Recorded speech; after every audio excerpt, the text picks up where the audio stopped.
Don't.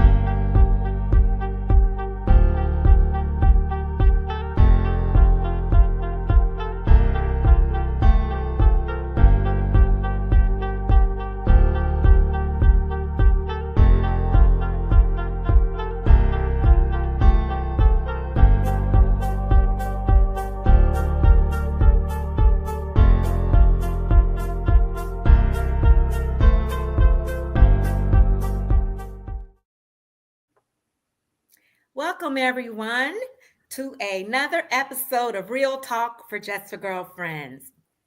Before we get started, I'm going to give you a little sneak preview of what we're going to be discussing today. You know, it's that time of year, and we are going to share with you some great initiatives. We're calling it Movember instead of November.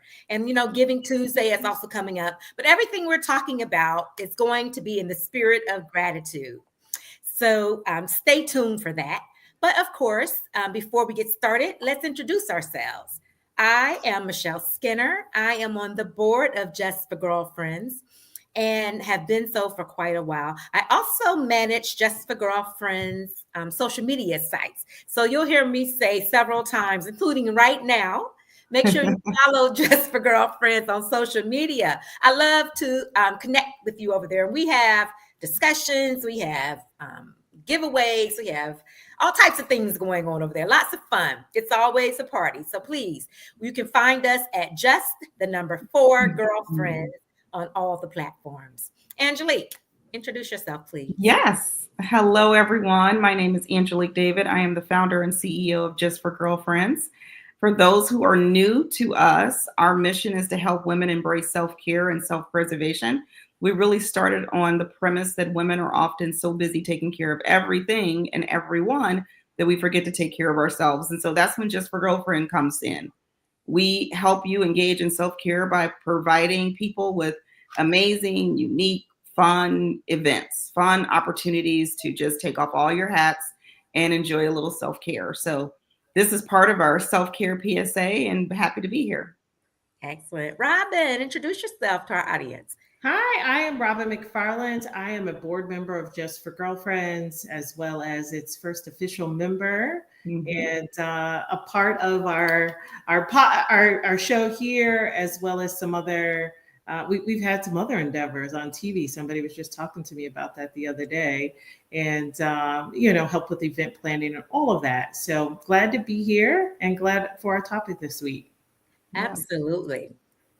Okay, so I know we got a lot of good information to share with everybody, but before we do that, let's start with our segment as we always do as what's been on your mind. Angelique, what have you been thinking about? Yes. So this, as we are entering in Thanksgiving season and just thinking about things that we're thankful for, what's been on my mind is, and I'm going to challenge everybody, including you two amazing ladies, is to take stock of your greatness. And what I mean by that is I think as individuals, and especially as women, and I would even say especially as Black and Brown women, we often are very hard on ourselves and hard on what we do. And we tend to find flaws or what you didn't do more than celebrating all that you have accomplished. So this happened to me recently as we were looking at, so for people, Just for Girlfriends is soon to celebrate its 8th year in existence. As we were looking at the stats of this thing that we created 8 years ago, we put it all together. And in 8 years, Just for Girlfriends has held 83 events, 5 trips, including international, and 3 spa trips servicing 3,300 plus attendees at all of these events. So when you think about taking what we've done, it actually is pretty fabulous. So take stock of your greatness and celebrate that. So right now I'm like, wow, we really have done a great thing. Jayford, I've often been in my mindset of we're not in 20 cities and we haven't done, we're not at 1,000 members yet. But we've actually touched a lot of lives, made a lot of difference. And it was a moment for me to say, wow, there is greatness, and there's greatness in something that's been created. So I say everybody look around your life because it's everywhere. Take stock of your greatness and say, and it's okay to say, you know what? I did that. I'm great. So take stock in your greatness. I love that, Angelique. And you're so right because you're so busy. You can get on that hamster wheel and it's accomplishment after accomplishment. You don't even pause to recognize it. And I mean, that's a great feeling. I mean, I am surprised, even though I've been at probably all of those different events. When you think back on it, it's like, wow, we have done a lot. And you can do that in like every area of your life, actually. Yes. I love that. So easy to beat up on yourself, right? Right. Absolutely. Great point. So everyone watching, we're going to check back with you and see if you follow Angelique's advice, because it's a great way to just feel better, just to brighten your spirits, you know. Put it in the chat. We want to hear right now, and we're going to call it out, things that you were great at or that you've done great. So put it in the chat. We really, really would love to call out all of the greatness that we see here. That's exactly right. Okay, well, let's get into it. As I said, it's Movember. There are lots of, not really lots, but several awareness initiatives that happen this time of year. It's also Thanksgiving is coming up. So we are all thinking, or I hope we are thinking about being grateful and just showing gratitude. So each of us is going to share with you something that is near and dear to our heart, and something that people are talking about this time of year. And so, Robin, what do you want to talk about?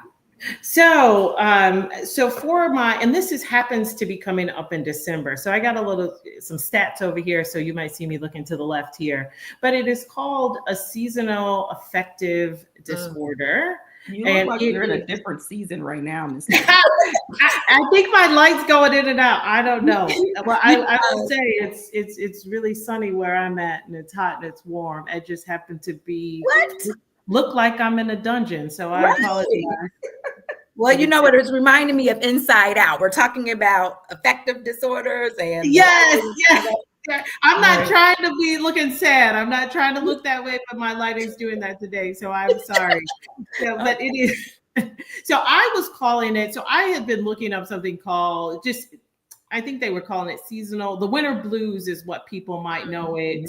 But there is, it happens. And it is due to, what I've learned is that it is due to the lack of light that we have throughout the season. So daylight saving times, we just have less light. I think in Chicago, we won't see the sun before 4:30 p.m. until January. And I believe it's mid-January. So most of our days are in the dark, right? We're waking up in the dark. We're finishing up our day at work in the dark. And in many times, because we are working, we don't even get to go outside and enjoy, if the sunlight did happen that day, get a chance to enjoy that. But outside of that winter blues, this is something that has been deemed since 1984 by the National Institute for Mental Health, something called SAD, and it's called a seasonal affective disorder. And it comes about it's because of the environment that you're in. So more people, let's say in Alaska, in Seattle, in areas where you do not have as much sunlight, they have it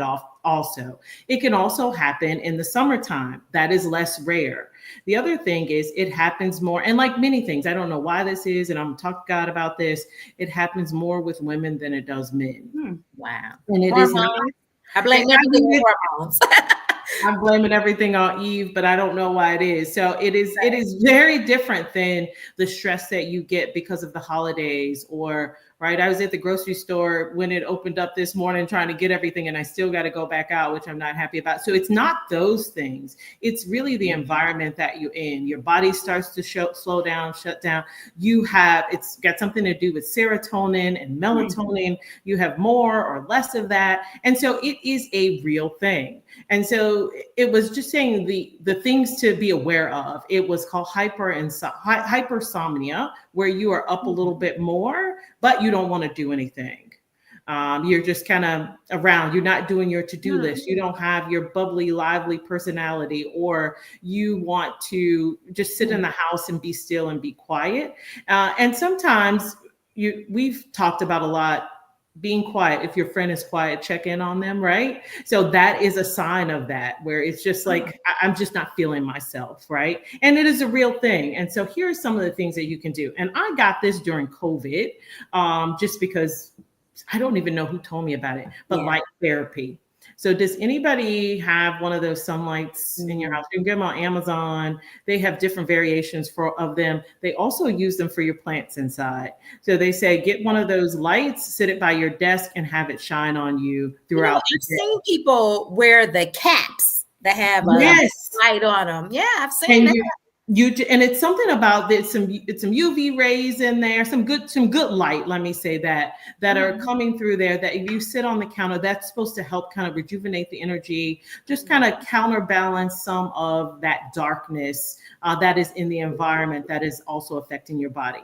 I'm laughing because you're in the dark talking about needing light. I know. I'm gonna get you a sun. Don't worry about me. Don't worry about me at 75 degrees here. Don't worry about me. So now you're trying to rub it in our faces because I'm sitting here chilling. I don't know.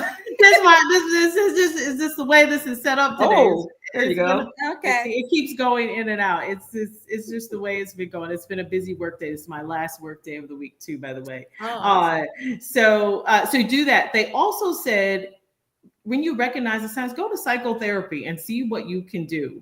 It's more important at this time to move, get up and move, go to the gym, go for a walk, go over a friend's house, walk around Target, do that kind of thing. I'm not sure that I would drink a Target Rita, but I heard Target has Target Ritas, and you can walk around Target and have Target. I never heard of that. Where do you get that from? It's new at Target. You know, Target is my best friend. Like Target, mine too. Target.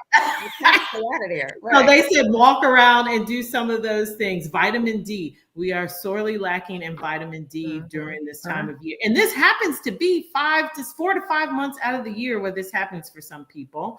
And it is more likely in people that already have some form of mental illness, such as maybe ADHD, bipolar, some illnesses like that. So it's more likely to have that. Also, antidepressant medications might work, and vitamin D. But they say, don't ignore it. It's not just winter blues all the time. It's not just stress because you can't get the right gift for somebody, or maybe your finances aren't acting right at that time. It is more than that. And don't take those things for granted.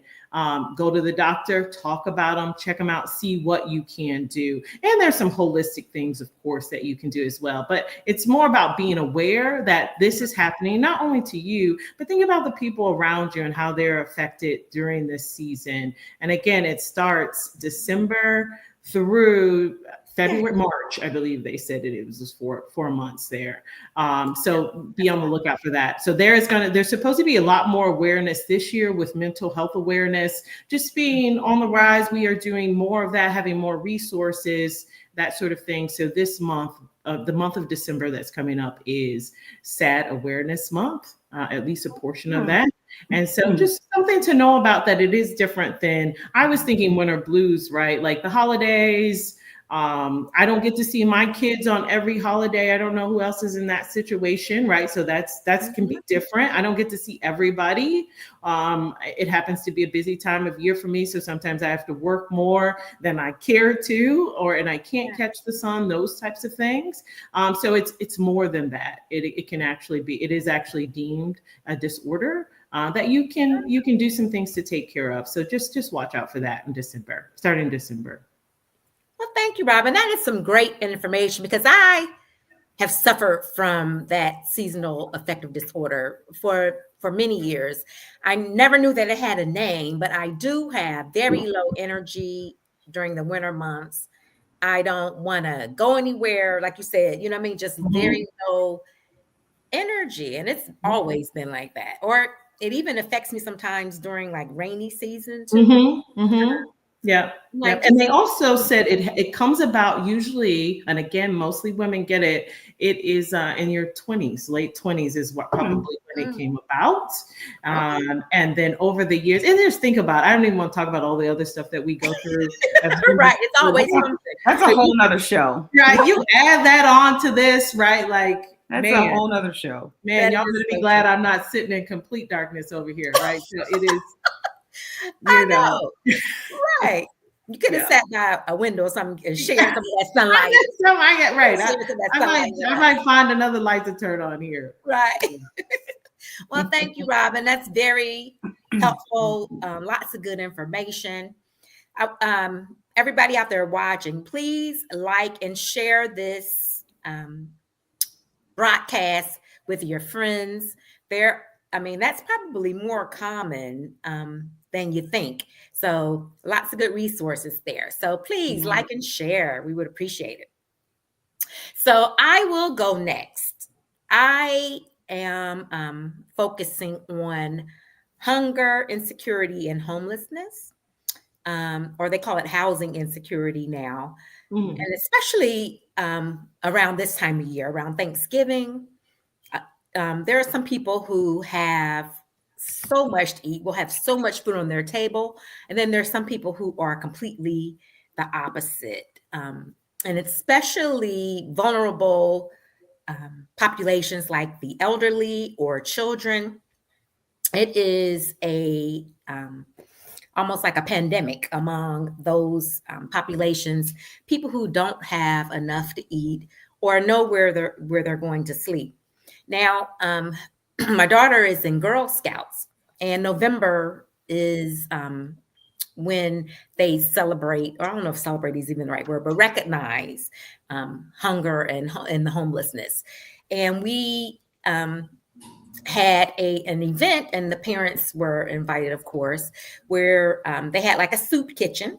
So we started out the evening with a soup kitchen, and then we stayed. We didn't spend the night. Some people spend the night in their cars, and we stayed until midnight in our cars with our blankets. We let the seats down, and it was a really a good time to talk with my daughter, who's 11, about this. This is some people's reality.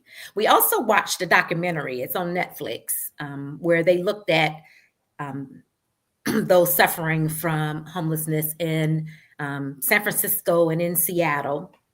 And there were like pregnant women. There were women with children who, the children still had to go to school. I mean, it was very, very touching. And I thought it was good to illuminate, especially for the young girls, that these people are not all that different from you. They talk about how they ended up in this situation, one bad relationship. One lady actually was still working, so it's the underemployed who she went and had to stay in a shelter and relied on donations and things like that. So that is, what I like to focus on. Now, there are, if you're in the position to do so, there are all types of national charities that you can support if you want to try to make a difference. And I'm going to share some of those with you. And one thing I would say, Michelle, is, and I'm glad you're bringing awareness to this issue, because I think a lot of people, not, of course, everyone has different experience with, but a lot of people may believe that when you see someone who is homeless or housing insecurity, that they didn't try. And a lot of times people have mental illness, or as you said, it's just one paycheck. I mean, think about how often people are living paycheck to paycheck. And if you miss that certain set of paychecks for a period of time, things can go awry very quickly. So there's an organization here I know, and the woman who leads it talks about how it happened to her. And it was not different than a story that a lot of us could have. So it's important to make sure that if you can give to these organizations that I think you're about to tell us about. Yes. And I think that is what really touched my heart, was that it was just a stroke of, bad circumstances that put a lot of these families, men and women, in this situation. So it's not always, something that they did or didn't do. So great point. So let me share with you a couple of places that are all over the country. One is called Feeding America, and they focus on hunger relief. And so they have a network of 200 food banks 60,000 food pantries all across the U.S., and they provide meals to individuals and families experiencing food insecurity. So that's Feeding America, and you can support them by donating. Donations always help. You can volunteer at a local food bank. And I know Just Girlfriends did that one year, and it really made you grateful for all the blessings you have, and also, giving back. It felt really good. So what Just for Girlfriends did was we helped organize the donations that were coming into a local food bank. And, they set up a grocery store for people that can just come for free and get what they need. And so their website is feedingamerica.org. And then Meals on Wheels, we've probably all heard of that. Their focus is for senior hunger. And again, you can donate, you can volunteer to deliver meals, and they have local branches too. So Meals on Wheels, America.org. And then the No Kid Hungry. They focus on childhood hunger, and they fund the school meal programs or summer meal initiatives, because it's widely recognized that a lot of kids in the U.S. only eat when they're at school. Mm-hmm. So when they're out for breaks or out for the summer, they are hungry. And so charities like No Kid Hungry, they provide meals to children, especially during times where school is not open, but also during the school year as well. Mm-hmm. And you can support them by, of course, donating. You can host a fundraiser. So if you have a group that you are active in and they're looking for a way to give back, you can go to nokidhungry.org and set up your own personal fundraiser. And then you can also help by advocating for policy changes. I don't know if you paid attention to the news, but there's been talk, especially when Governor Walz was running for Vice President of the United States. They sometimes talked favorably and sometimes not so favorably about his initiatives of getting school lunches, free school lunches for the children that attend school. So if that is something that you support, they can always use some work on advocating for those policy changes. I'd like to add two more organizations or outlets, and I want to say hello to our listeners from North Carolina, South Carolina, and Georgia. Welcome to our conversation here. Yeah. I'll put in the chat what you're going to celebrate your greatness, because we're looking for. Tell us something that you've been great at. So we're celebrating our greatness.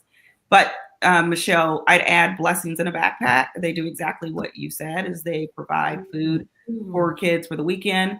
And here's one that a lot of people don't recognize, is there are a lot of college kids that don't have enough to eat. So there are a lot of colleges that actually have food pantries. It's all over the country.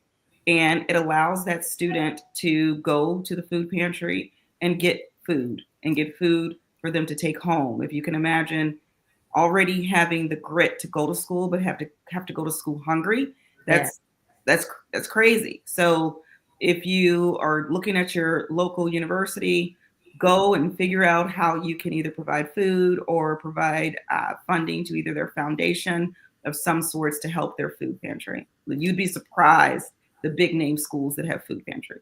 I love that. So is that something is there a national organization that helps?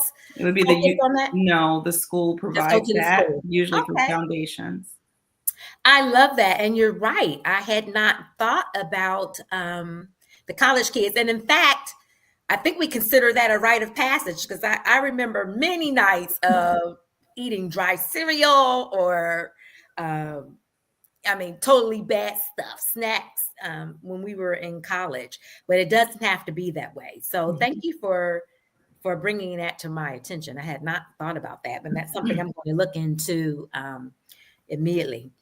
I did want to highlight one charity. It is in Chicago, but I absolutely love this charity. I've donated to them and have been engaged in several of their fundraising initiatives, and it's called Deborah's Place. And it focuses on women experiencing homelessness in Chicago. And if you know anything about Chicago, you know that it gets very cold here during the winter. And so you don't have to live in Chicago to support Deborah's Place, but especially if you're in the Chicago area, please consider making a donation of some type there. You can make a monetary donation. They have a donation page on their website. You know, they take online donations. You can mail checks. They also have a corporate matching policy. So sometimes your organization that you work for will match any donation that you make. And Deborah's Place will likely be found in that. There's also, you know, if you're not able to donate monetarily, there's lots of volunteer opportunities. Mm-hmm. You can do it individually. Mm-hmm. You can assist with meal preparation. You can serve meals. They also accept volunteers to work in their administrative offices as a support person. Or you can do group volunteering. Like I said, if you are in an organization that is looking to give back in this Movember time, look them up. They have all types of things. You can help organize events. You can clean spaces that they have, or they have all kinds of special projects. You can imagine all the things that it takes to go into servicing the women that are looking at, you know, some type of homelessness and security. There's so many things that you can do. And there's also virtual opportunities. You can host online workshops. You can provide activities for some of the residents that are being housed. You can help with a resume writing class, or if you have the skill set, you can provide a mindfulness class to sort of help them manage their stress. They have a whole host of things and ways that you can give back. So if you go to their website, deborahsplace.org, they have a volunteer application. And if you want to fill that out, they'll contact you, and you put on there the types of things that you can help out with, and they'll donate. I mean, they'll get in touch with you. As far as donations, they accept essential items like hygiene products, soap, toothpaste, deodorant, those type of things. They accept cleaning supplies. They accept clothing, particularly new socks and undergarments. They can't seem to keep enough of that.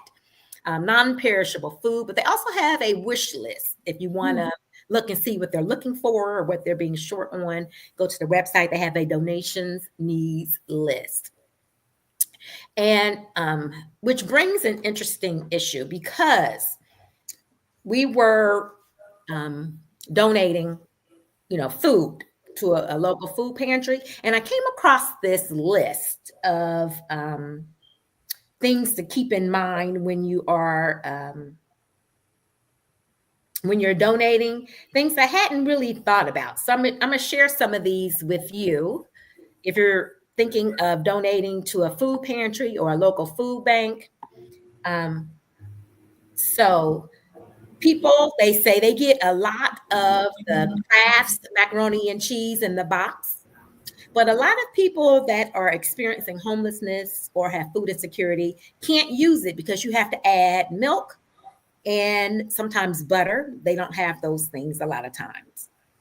If you're looking at things that they really find helpful, is boxed milk. And it doesn't even have to be refrigerated. There's some boxed milk that doesn't need to be refrigerated. They would really appreciate that.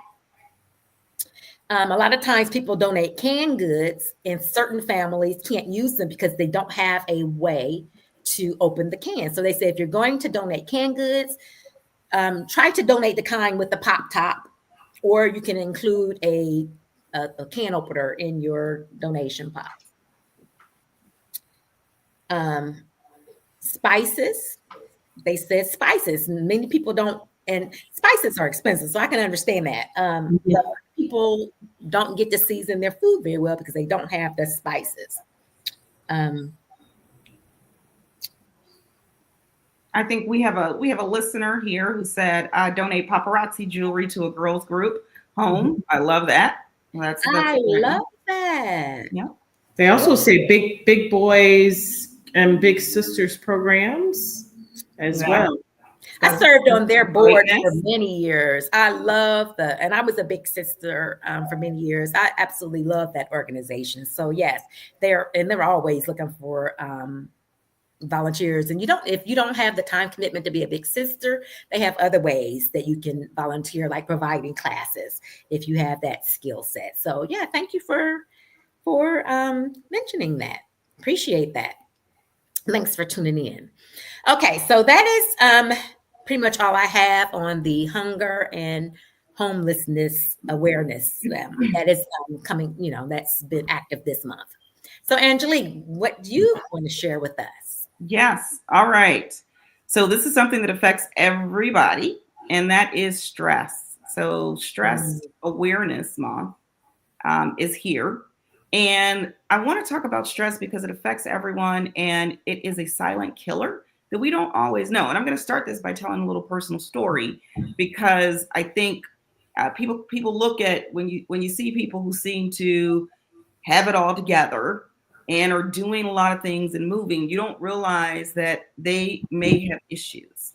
And so I was at a highlight of my career, climbing the corporate ladder, raising 2 children, starting a business, serving on boards, seemingly holding it all together. I frankly thought I was holding it all together. However, I was experiencing medical issues. And if anybody knows me, I'm a little bit of a hypochondriac. So I really thought I was dying. I thought something's wrong with me. I can't, it's over. I'm dying. And let me talk about the medical conditions. And I'm always willing to share this story because I found out that I wasn't the only one. So my blood pressure was high. I developed tinnitus, which is a ringing in the ears, which is maddening. I had this weird sense of shaking when I would be still internally.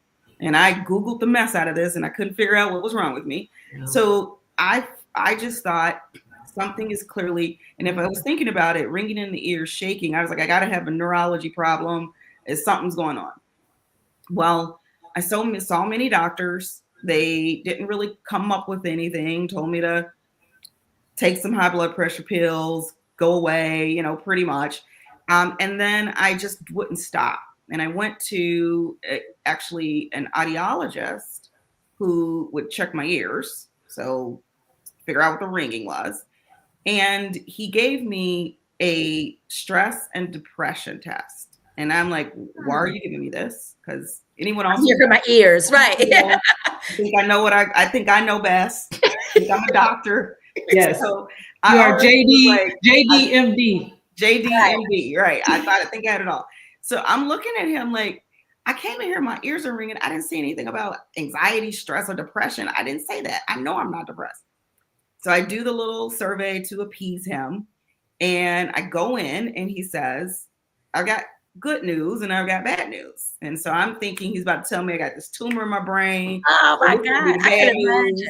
Yeah. And he's going to tell me the good news is I got some years to live. So I'm thinking, this is what I'm thinking. The good news is you're not depressed. And I look at him like, fool, I could have told you that. That's how I'm looking at him. He said, the bad news is you have severe stress and anxiety, that you have severe stress that is turned to anxiety that is now causing all of these physical symptoms. Wow. And I was like, whoa, what do you mean? This weird shaking sensation, the ringing in my ears, all of this is just because of stress?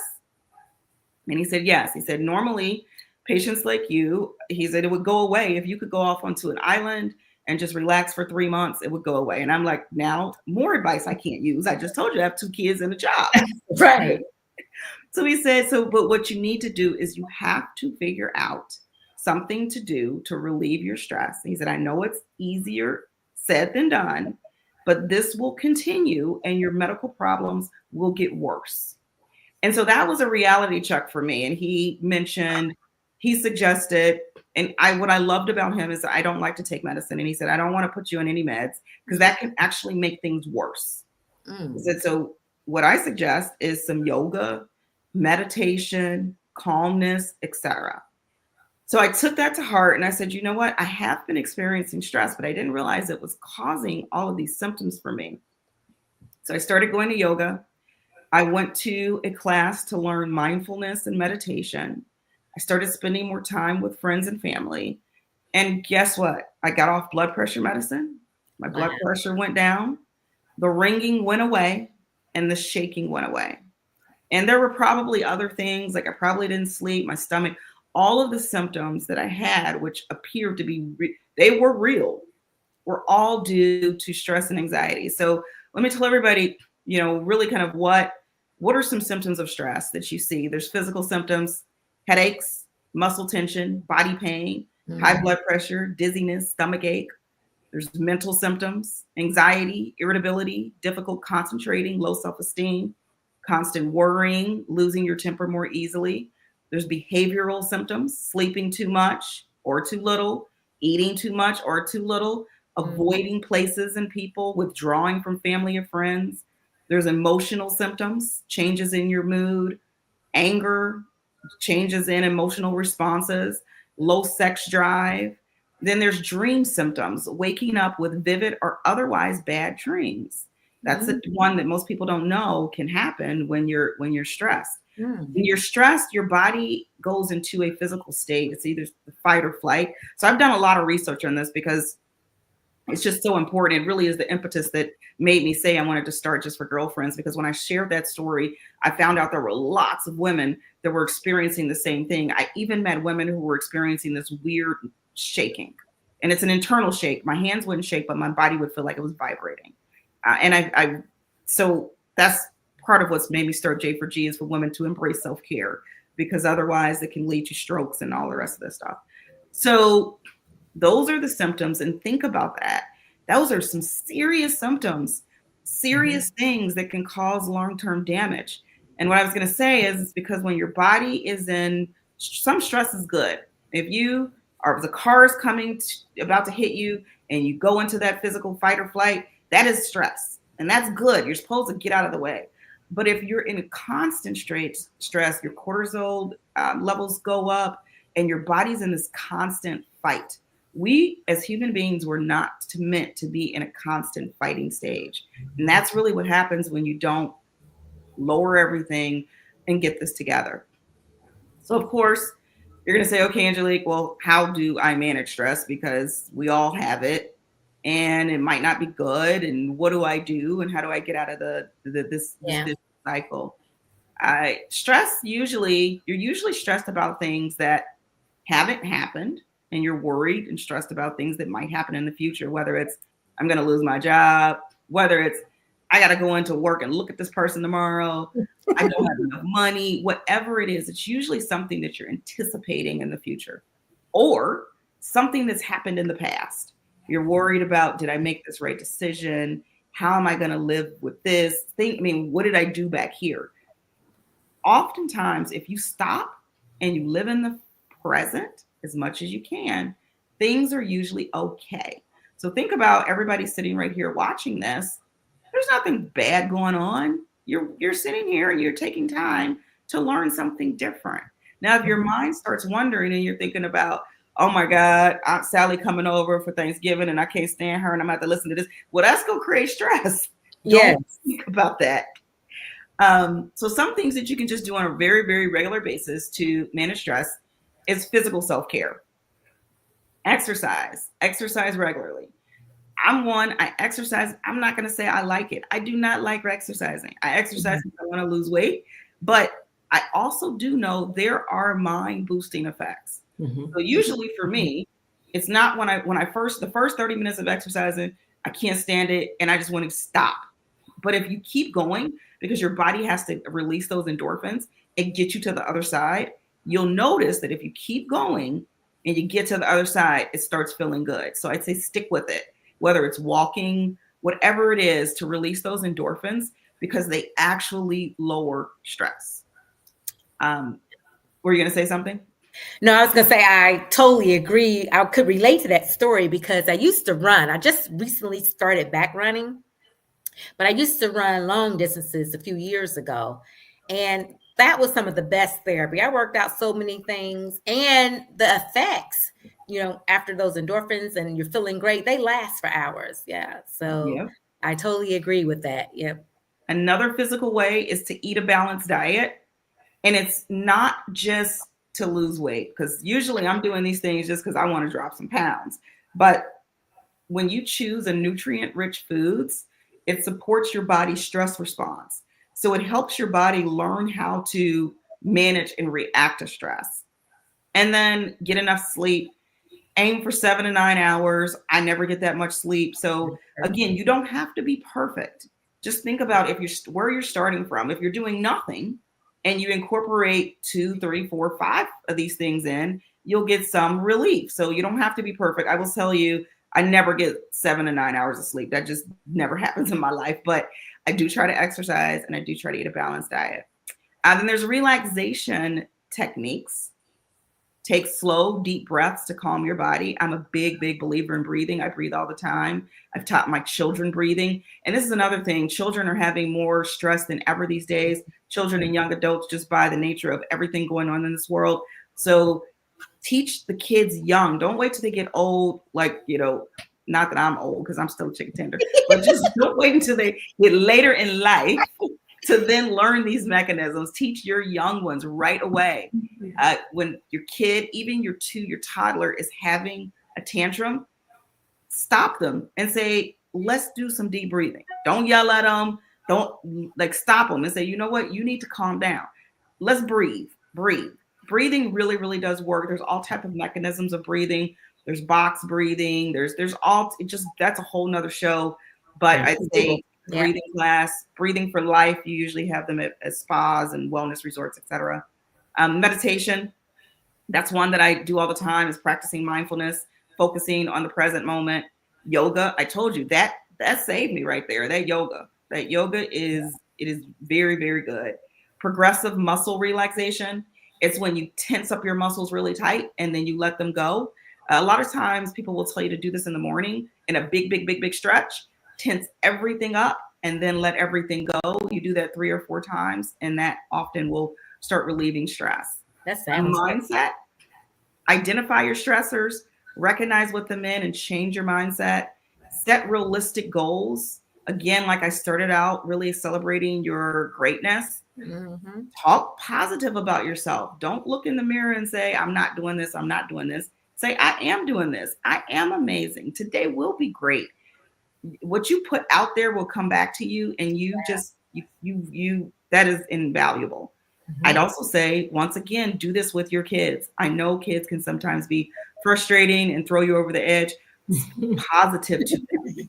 That will bring back greatness. Gratitude, practice gratitude, self-connections, spend time with loved ones, join a social group, hint, www.justforgirlfriends.com. Absolutely. We are a social group, and we get emails all the time with our members saying how J4G really created that bond that saved them in some kind of way. And then last but not least, time management.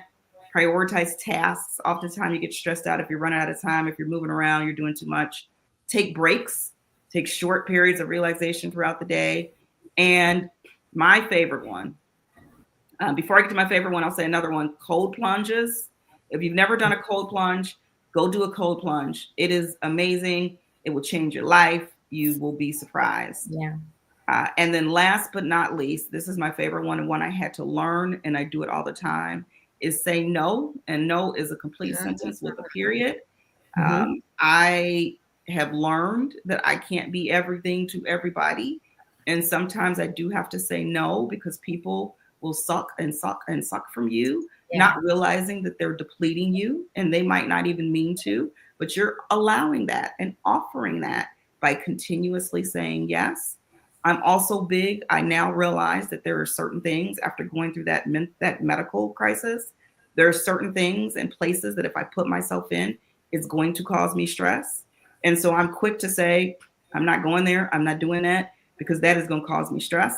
That the last thing I want is to get back into that cycle. And so I will just say no, and no is okay. It's really important to take care of yourself. So Deborah Thompson, welcome. I'm glad this is your welcome, first Deborah. Shout out to Deborah. But stress awareness, stress is real. Don't let it kill you. Mm-hmm. Take time to do all of these things, because it's more important that you're here than that you're not. So that's my thing, is stress. I love that. And two things came to mind as you were giving all that great information was that children. There was a school that had a huge problem, like disciplinary problem. Children were acting out. And instead of putting kids in detention, they would put them in meditation. Mm-hmm. And it pretty much turned that school around. They are written up in all kinds of magazines by how well, I mean, it didn't just help the behavior, but it also improved their scores, their testing scores. So yeah, your kids are not too young to learn some of these tools.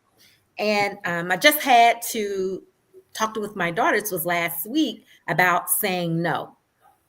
She has like a small friend group now. The first time that she's actually had friends where they'll go out and do stuff, with supervision. But there's a girl who lives not far from us who comes over several times. And so Charlie texts me and said, Mom. You didn't tell them to watch the show, did you, before you tell your story? No, I don't think they're going to watch. She said, Mom. It's okay.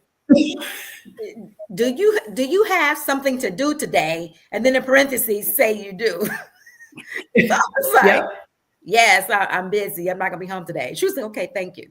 So when she came home, I said, what was that about? And she would say, oh, my friend wanted to come over. Now, one thing about my daughter is that her social battery winds down pretty quickly. And I said, so you didn't feel comfortable just telling her, no, not today? And she was like, no. And I was like, why not? And she said, well, I like her. I want her to come visit me, but I'm just not that day. I was like, well, you would be surprised. It's so much better for you to say, I'd love for you to come over, but can you come over on whatever other day? Today, I'm just not filling up the company or whatever. You don't have to make something up because that is fake and phony for one, and you're going to end up losing friends being fake and phony versus trying to protect somebody's feelings. So she got that lesson early, and we'll talk about that more because girls, they can be a lot. You know what I mean? Yeah. But at that young age, I think it's great that if she has to use you as a reason, then let her use you as a reason. She can use you. Let her use you all through college. That might be the case, Michelle, and that's okay. Okay. That's okay. That is okay. Even though I'm people that don't know me, I'm actually a little bit more of an introvert than an extrovert. And when I was young, I would tell my mom all the time to say no to my friends come over. Okay. So that's very normal. And you're being, until she gets stable to say that, which may be for a while, then let her do that. Okay, Deborah, I see you've had stress off and on for years. Yes, it's lots. That's a main tactic, Michelle. Like well, I didn't know. I'm the only girl. I never. You are. I've never had these issues. I did it for years. Sometimes I still have to do it. It's okay. Yeah. Because I certainly felt a certain way about that. Like that, I thought it was very strange. But I'm glad. See, I always know to come to y'all because y'all have charted this path before me. It's normal. Look, sometimes I might call one of y'all and say we got something to do, please. Say no.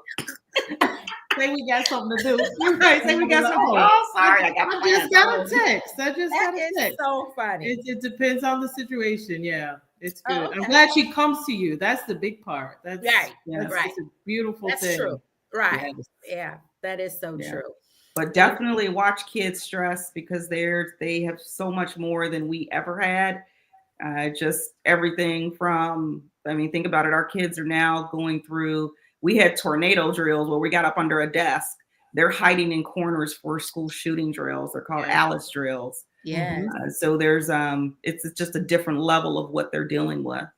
Absolutely. That's absolutely right. So one of the things that came to mind when you were talking about stress, Angelique, was just tying into what Michelle was talking about, volunteering. I can't imagine. I would think that maybe something like that might be helpful for stress and gratitude, just to help people. Right. To feel good about yourself and say you're doing good things. That might be a good way. Yep. That's proven. That's actually proven. If you remember at one of our J4G activities, we gave everybody $10, not for themselves, but to give away. And the purpose of that was it has been proven scientific that when you do things for others, it creates endorphins in you and helps you manage your stress. It's all interconnected. Absolutely. And we see Deborah says that she's been having to deal with stress on and off for years. So Deborah, I hope you save this video, listen to it. And Angelique gave you lots of great ideas on how you can relieve some of that stress. And these are tried and true tactics. I've used them myself. They absolutely work. So hopefully they will help you too. And if you want to reach out to us on social media or on our website, www.justforgirlfriends.com. There's a connect with us button there, as well as an email, way to email us directly. You will soon, we're in the middle of updating our website, and you will soon be able to book the three of us for different talks and things like that with your organization. Because I think a lot of the stuff that we are really preaching, that this whole self-care is so important. So if you have an organization out there that'd like to hear more about this and hear more of what we're doing, we'd love to get in touch with you to get booked for those. It's a PSA that's important. Absolutely. Absolutely. You'd be happy to help. And Patsy, she's saying she uses that caller ID when she didn't want to. I couldn't live without caller ID. I don't know. You're talking about stress. That would cause me stress if somehow my caller ID wasn't working. But I'm going to tie this up with Robbins, because if you have a friend that is not picking up the phone and you know that they may be going through something, sometimes it's important to knock on the door, because they will use caller ID. And I have had to knock on Michelle's door before because I knew she was looking at that phone and was not doing well at that moment. I can't do it, right? And I showed up. Absolutely. And so appreciated. It was so appreciated. But like I'm telling you, that mood disorder, it kicks in. It gets me. So thank you. Thank you.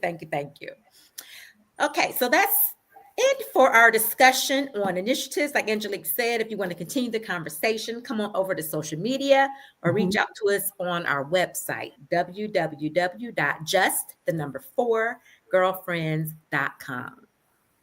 And now we're going to shift into the part of our show where we save some lives. Yep. Girl chat. So JUST. We're missing a T there. Typo, right? Yes. JUST, then Ford, right? So I want to hear what you guys think about this. So a mother wrote in. She said that she was celebrating her daughter's 12th birthday. They had a family get together. They had like a dinner. They went out to a restaurant, had a private room. They were having like a dinner and a celebration for her daughter. And, you know, people brought gifts. So they had a portion of the time where they opened the gifts in front of everybody. She said that her daughter opened up her mother-in-law's gift. This is her husband's mother. And it was a scale. This is a 12-year-old. She said it made her grab her pearls, like a scale to a tween. She just didn't understand it. And she asked the mother-in-law about it. And the mother-in-law was like, I thought this was a good time for her to learn healthy habits. And she said the family is torn, saying she didn't mean anything by it. And it's actually a helpful gift where she thought it could make her daughter be obsessed with the numbers on the scale or sort of affect her her self-esteem. So I'm asking you two, what would you do if your mother-in-law, or even if you're not married, if someone in your family gave your tween daughter a scale for a birthday present? Who wants to go first? Well, let me just say, okay, the intentions behind it, right? So I would probably think that before I would first, right? I think anybody, if you give a tween a scale of all things, you know, no tween wants a scale. What are you doing? And why did you do that? Exactly. But I would also, by you saying the mother, what was the intentions? What's the relationship there? Are you calling my kid chubby? Are you saying, or maybe they aren't, but you are invoking, and I know this is kind of body shaming. Certain generations do that. It is known that traditionalists and baby boomers, they are known for body shaming. It's what they do, right? And so anytime they might think somebody has gained weight. We all have awkward stages in our lives. Again, that type of thing. So what was the intentionality behind it? That's one thing. If it was good, we can talk through it, and I'm probably going to return the scale, right? Give me the receipt. But if it was bad, right? We're gonna do. If it was good intention, throw some shade, yeah, right. If that's to throw some shade, say I didn't understand. I was just trying to be helpful. On the other hand, let me just say this, and I say this as an adult. I wish somebody had talked to me about healthy habits when I was younger. I wish somebody have talked to me about working out regularly, that sort of thing. I was being a kid, right? Or just eating right. These are things I talk about with my daughter. And she has said to me, Mom, are you body shaming? I said, I'm not body shaming you. It is, I wish somebody in my youth had said, Robin, if you do these things now, you won't have to fight so hard in your 20s, 30s, 40s. And here's some things that you want to do. Here's a healthy weight to maintain. Here's a healthy body fat content to contain. I wish somebody had have told me that. So right later in my 30s with you guys, I'm talking about this, and I'm paying all this money for got everything but a GLP-1, right? Like I'm paying money for all these things. I do wish I do wish somebody had have educated me when I was younger. And just culturally, that just wasn't a part of our family. However, I do have that group. I got that group that body shames. You gain a little weight here, you do a little. So if that was the intent, I would have been mad, and somebody would have been mad, and we'd have been mad, right? Yeah. But if the intent was truly healthy habits, which I don't believe it. It's hard to believe. I don't believe it. On the flip side, I wish there had been good intentions around that for me. And so I will say, I talk about those things with my daughter, and I have for many years, because I say, as I was struggling 30s, 40s, that I was like, man, I wish I had have known this when I was 20. Some of the things I know now, I think I would be in a better place, so to speak. Not that I'm in a bad place, but it would be a lot easier for some things. Yeah. That makes sense. Mm-hmm. I love your perspective. It's always different than mine. And so cool, calm, and collected. I admire you so much for that. I love these conversations. So, Angelique, what would you do if someone gave you a scale? So I've got two teenage girls. So this one is, I've got girls, we've dealt with this. I have struggled with weight all my life since I was, I joined the gym and started actively going to a gym when I was 15 years old, because I've struggled with weight all my life. So it's just something that I've always had to do. But when I had girls, and when you struggle with weight, I mean, let's be real. If you're a woman struggling with weight, a lot of times you will have some insecurities. You will have like, oh my God, I don't look good. I mean, we all get mental in our head about it. And I probably at some point in my life should have got on someone's couch. Because I felt like I was succeeding in everything except for weight loss. So I'm really, really careful with how I talk about weight with my kids. But from the day they were born, I was always very careful with making sure they didn't have too much sugars, making sure they didn't have too much sweets, make sure they got exercise. And we've always talked about it in my house about being healthy on the inside. We're not doing these things. Bodies come in different shapes, sizes, looks. Okay. I love all of the bodies, but we're doing these things to make sure we're healthy on the inside. And that really is true. And that is what we should be thinking about. So my girls are very, very, very active. They've got killer bodies. I wish I had a piece of their bodies. But my daughters go to the gym. They are just careful about what they eat. They're very, very active. Now, if someone would have given them a scale, we've had these conversations forever. And so I would have just been like, she old and crazy. I don't know why she gave you this scale. I mean, my in-laws, that's what I would have said. She old and crazy. And then I'd have been like, I need a new scale. Girl, give me that. And we just went past it. Sometimes if you don't stop and give stuff the time and attention, and you just keep moving on, and just, that's crazy. And then you maybe have a side conversation with her and say, look, I don't know what you got going on, but I don't want to create those environments for my children. So make sure. It's like we don't bring no more scales over here. Yeah, we don't those scales over here. We don't need your scales. We got plenty of scales. Right. We got plenty of scales. It's like, Robin, remember when I was out of town and I started stressing out that I didn't have a scale, and I went and Instacarted a scale for a 2-week vacation? ridiculous. Now, that's not Again, right. Right. some of us might be in our head about We, this. we just Right. look, it's It's that not. way. It gets that way. It was a joke that my husband and I used to say because his grandma, our granny, love her to death, rest your soul, granny. We would come over sometimes and she would say, "Well, y'all looking prosperous." That was Absolutely. that was In some fluffy cultures- and juicy. Yeah. Yes. In some cultures, that's what that means. And, Absolutely. and Granny was in the traditional generation. I love the way she put that. Yeah, Prosperous.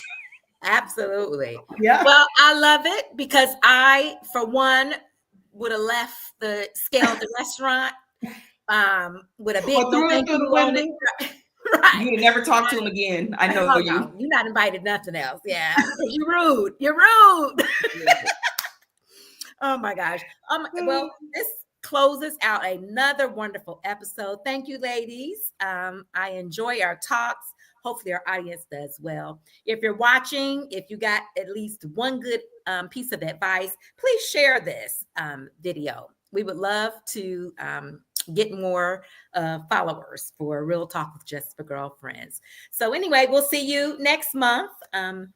The third, is it? Oh Lord, it's the fourth Wednesday. I mean, the fourth Monday of every month. Sorry. That stress brain, I think, is giving me the fourth Monday of every month at 3 p.m. right here. We'll see you then. See you then. Thanks, everyone. Like and Bye. share.